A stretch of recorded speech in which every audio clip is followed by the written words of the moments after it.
សួស្តីបងប្អូនទាំងគ្នាការទៅរងចាំពីម៉ោងធំនេះឥឡូវគឺមកដល់ហើយណាមកដល់ហើយ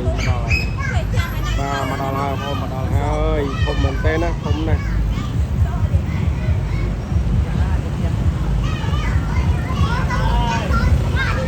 មែនទេណាធំ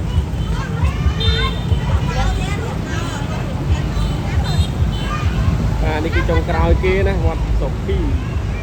បាទគឺនៅចុងក្រោយគេហើយ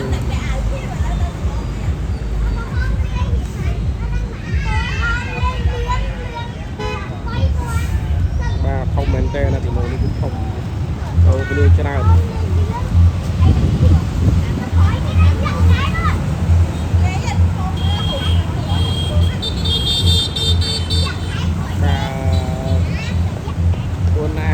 គាត់នេះគឺពីម៉ូច្រើនប៉ុន្តែការកកស្ទះនោះគឺអត់រយៈពេលយូរទេណា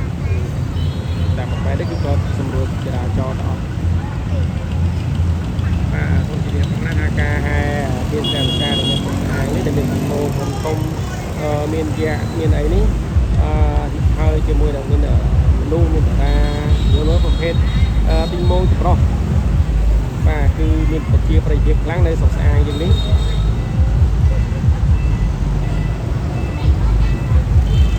ហើយវាសង្ឃឹមថាការហែវគ្គក្រោយនេះគឺយើងនឹងរៀបចំឲ្យបានល្អជាងនេះទៀតដើម្បីគោលបំណងគឺយើងចង់ធ្វើជាទេសចរណ៍វប្បធម៌នៃការហែជាភាសាដែលអមជាមួយនឹងទីមើលដោយសារតែការហែនេះគឺ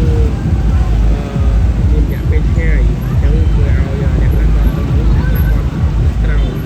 ប៉ុន្តែអ្នកក្រោយនេះគឺគាត់ធ្ងន់ទីមើលគាត់នេះគឺធ្ងន់ការចាយកម្លាំងមនុស្សច្រើនអញ្ចឹងហើយបានថាគាត់នៅក្រោយគេបន្តិចណា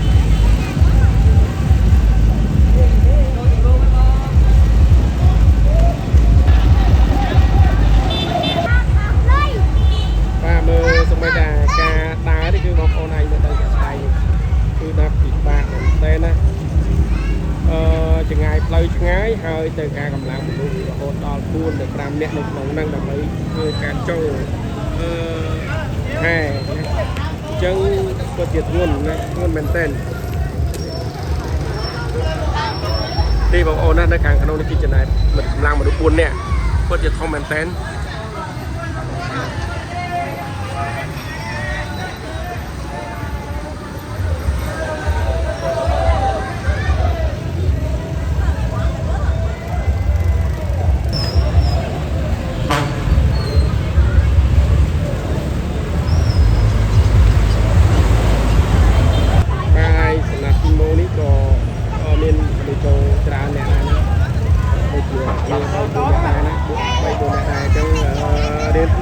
ហើយនៅក្រៅគេទីហ្នឹង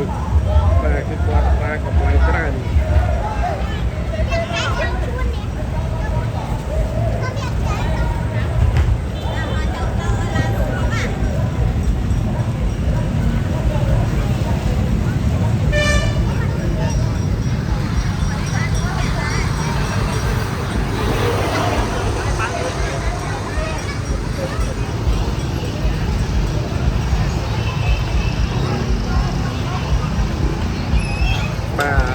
ចូលសម្រាប់បដិសេធនៅផ្សារដល់ខ្លួនពេលទៅមកអត់រួចបាទចាំតាមដានវីដេអូបន្ទាប់នេះក៏គឺអស្ចារ្យយ៉ាងនេះទៀតគឺការជុំគ្នាជាមួយនឹងទីម៉ូងគាត់ទៀត